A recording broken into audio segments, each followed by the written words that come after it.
Hi FlossTube friends, this is Ruth with Spectrum Farms Needleworks, and I've been working on making strawberry pincushions for some table gifts that I'll be gifting at an upcoming retreat. And I thought for tonight's demo you might like to see how I'm doing the fly stitch, also known as the Y stitch. Now I am by no means perfect with this stitch, but it's a really nice stitch that you can add to your stitched piece, to your finishing, and I like it. I like it a lot. So I'm going to try and show you how I do this. Now, some of the strawberries my sewing machine messed up on, but I think it's actually fine because you can see the seam that I'm going to be covering. So this one I'll probably keep for myself because that seam is so wide. Now I do have this stuffed with emery, and you might see some of the emery come out because this seam is so off. But what I'm using tonight is I selected a needle that is conducive to work with this type of polyester felt that I have. And I am using DMC Ecru. Okay. And so for this strawberry, I used a green matching thread floss. It was DMC. And this one, the corning got messed up, so I'm keeping this one too.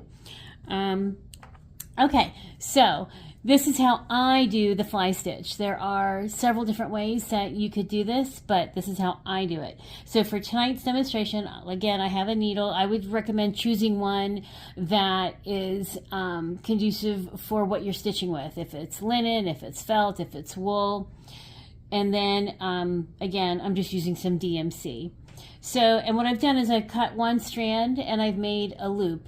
You could use one strand, you could use two strands and tie a knot, but for tonight, I'm just using a simple loop. So what I'm going to do is I'm looking at my seam, and I'm going to go right above my seam and just loop this through. And I hope you can see what I'm doing because the angle I'm sitting at is kind of hard to see what I'm doing, but I'm going to try and keep my hands out of the way. And yeah, there might be some dog hair on here. And there's a couple of dogs over here on the floor, so they might be making an appearance or you might hear them. So I'm just going right above this seam, and I'm going to catch where it's kind of puckered. Okay. I'll try and keep my hands out of the way. And then I'm just going to grab that loop and pull it through. And even if you have a knot up here, it doesn't matter because that's going to be covered by the cap, whatever cap you choose to put on your strawberry. Okay, so then what I'm going to do is I'm going to come down to my seam, and I'm just going to kind of eyeball it. These first couple of stitches might also be covered by your cap. As you can see here, they're covered.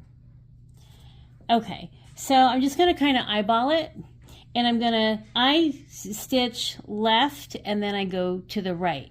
So I'm just going to kind of eyeball where I think I want my first stitch to lay, and I'm going to go down into the seam and come up at an angle. Okay, and I'm going to pull this through.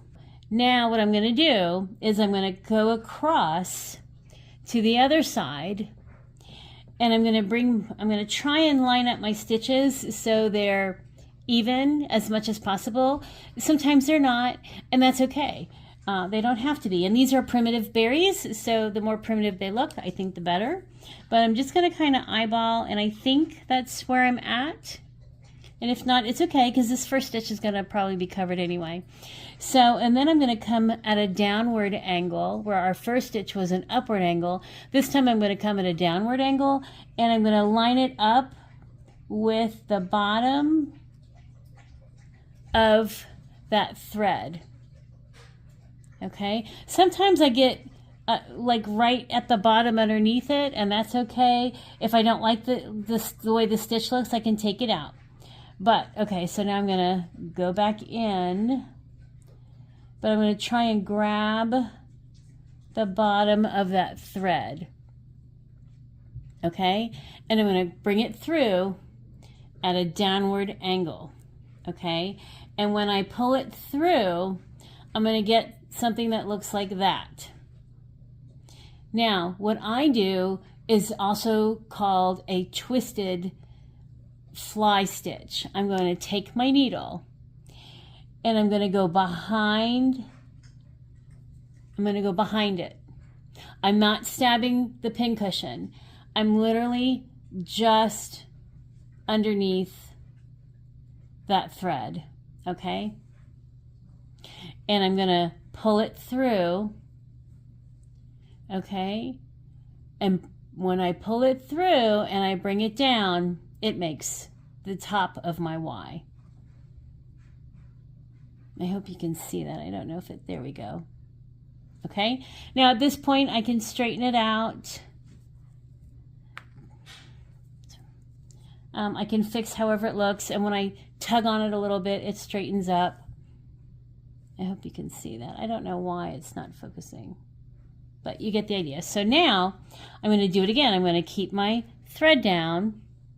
I'm going to eyeball where I want the next stitch, come up on that angle, and pull my thread through. Now I'm going to go to the other side, kind of eyeball it, and if it's not even, that's okay. Kind of eyeball it, and I'm going to, this time I think I'm just like right barely at the bottom of it. Can you see that? Okay, I'm going to pull my, okay, I'm going to pull my needle through, and there we have that, okay? And you're thinking, well, that doesn't look like a Y. That's okay. Again, we're going to take our needle, kind of like when you're starting to lace your shoelaces. I'm going to go directly behind and just catch that thread, okay? I'm not stabbing the fabric. I'm not catching anything. I'm just bringing my needle underneath, okay? And then when I pull it down, now you can see my first Y or my first fly stitch, okay? And then again, I can go back and I can straighten it up, fix anything that I don't like, okay? So now I'm going to come down again. Keep my thread down. See, as I go, I am covering that unsightly seam. Okay? So now I'm going to come down again, just eyeball it to where I want it. Okay? Go in an upward angle. Now that looks kind of close to the other one, so maybe I want to move my needle down a little bit so it's not so narrow of a stitch. Okay? And bring Lucy. That's Lucy barking. And bring my needle out. Now I'm going to go over to this side, try to eyeball it to where I'm close and where I'm in alignment with this stitch. So I want to line it up with this side, and I want to line it up with this side as close as I can. But again, if they're not even, that's okay. And you can even stagger these stitches. So maybe I'll show you that. So I'm going to come over here. Sorry.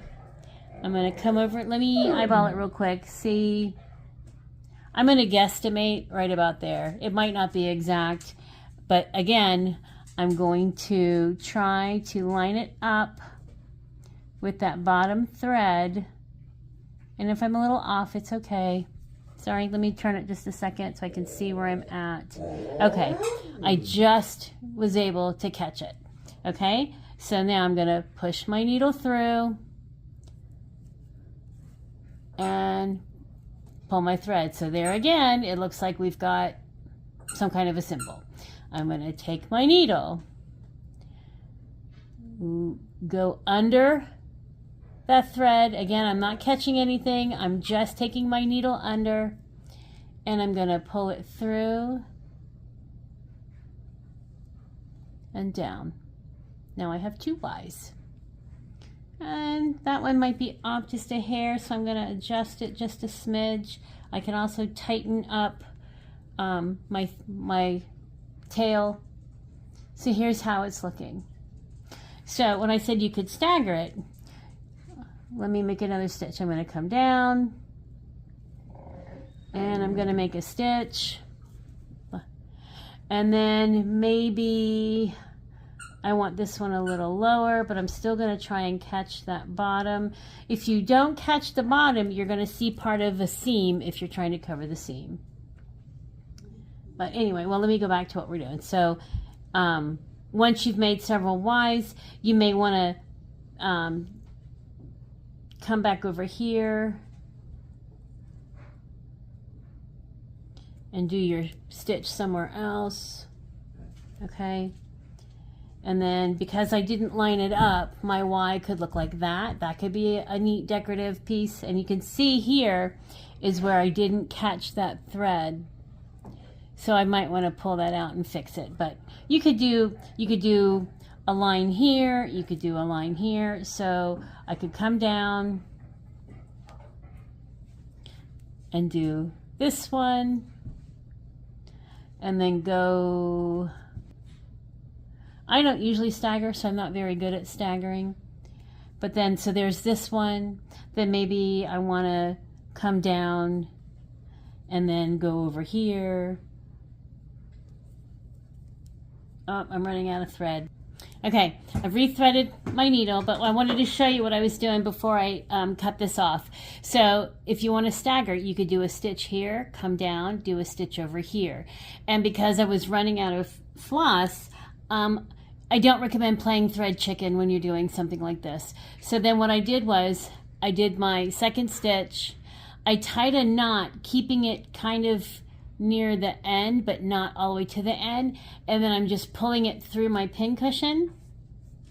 Then I'm going to take my scissors. I'm going to slightly tug on it and trim it off. And then you can't see it. I can run, because this is felt, I can run my finger over it, and then the knot is secure inside the pin cushion. So now I'm going to take my threaded needle, and I'm going to do a loop start again, and then I'm going to take just a small stitch right here. I'm going to try and get behind there, and I'm going to grab that loop, okay? So you don't even really see it, okay? So then to fix that, I can come back over here if I don't want it staggered. Hello, this is Lily. I don't know if you can see her, and I'm afraid to move the camera. There she be. No, those strawberries for you. Okay, thank you, sweet girl. Okay, so then I'm just gonna come over here, take a stitch, okay, and get back to where I was. Get back in here. Okay, so now I'm back on track for my Y.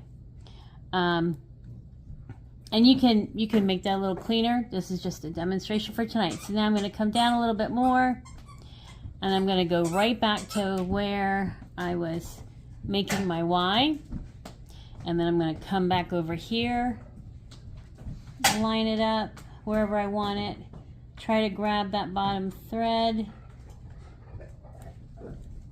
Okay, and pull it through.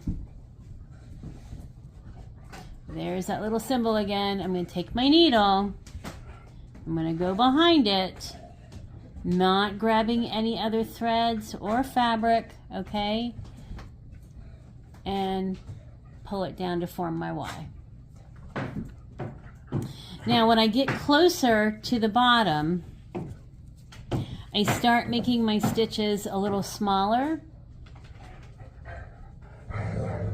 Okay, and that one's a little wonky. I can try and scoot that over and fix that. But, so I'm just gonna hop down to the bottom. So when I get down to the bottom of my strawberry, and I take my final smaller stitches, oh, I'm gonna make sure I don't lose my thread. Okay, so I'm just gonna hop down. Let me fix that, okay? And then I'm going to come over here just like we did, make another little small stitch,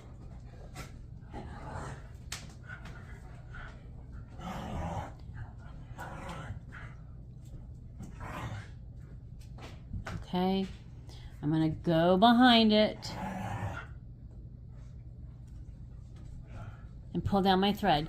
Now when I get down to this bottom section, if that will focus, where the strawberry ends, oh, I unthreaded my needle, 1 second. Now when I get down to this bottom, like I'll do another stitch when I get down to here, I'll just do it. So we're going to make a quick small stitch. We're going to make another small stitch. Oh, and I'm not even lined up. So, well, you get the idea.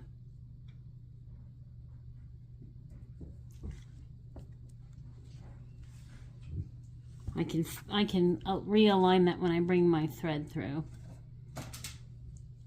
Okay, I'm going to catch my little thread, go behind, catch my little thread.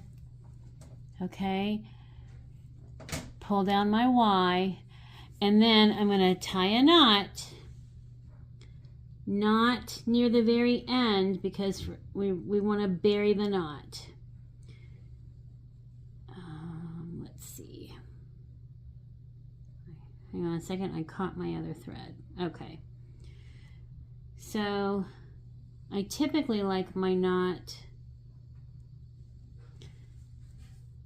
So there's my knot. I typically like it about halfway down, but it's okay. It just means I've got to take my needle further. And then what I'm going to do is right in like its little navel in the center, I'm going to take my needle, just like I did up here, and I'm going to pull it through the strawberry. Okay, a second. Okay. So now I'm going to bury the knot. Okay, so then I'm going to pull it through, and you can kind of feel the knot go in that little navel. And then I'm going to do the same thing. I'm going to cut my threads without cutting the pin cushion. Now my knot is buried in here, and then I'll have a finished strawberry. So I made some with a light blue. So you can see not all my stitches are perfect, but I think it's a nice decorative stitch. You can see where hopefully you can see where I buried my knot. So I made 2 that are light blue for red, white, and blue. And then I found these darker blue beads. So I used DMC blue cording, and on each of these I added a 2026 charm. I love these little charms. I get them on Amazon. And then on the green ones, I use green DMC, and on the blue ones, I use the Ecru DMC. So this one is more primitive looking because it kind of disappears. And then I just made my decorative tops. These are kind of loose, and these are tacked down. So I'll be taking these with me. They said there's 6 at the table. 2, 4, 6, 7. So I've got 7. I really have 8, but this one I'm going to keep because I don't like what happened to the cording, but I like the way it looks, and it is primitive looking. And then this one I can just finish up later. But I have more that I'll be making. I was trying to make 15 for this weekend, but I think I'm going to save these for another retreat and just take these for my table mates this weekend. So I hope you liked this brief demo on how I do a decorative fly stitch. And if you try this out, let me know. And if you are trying it and you need some help, reach out and let me know, and I'll try and help you. But again, my stitches aren't perfect, but again, these are primitive berries, and hopefully whoever receives them, they'll like them. So thanks for being here, and I hope you like this demo, and I hope it helps you make a fly stitch. Take care.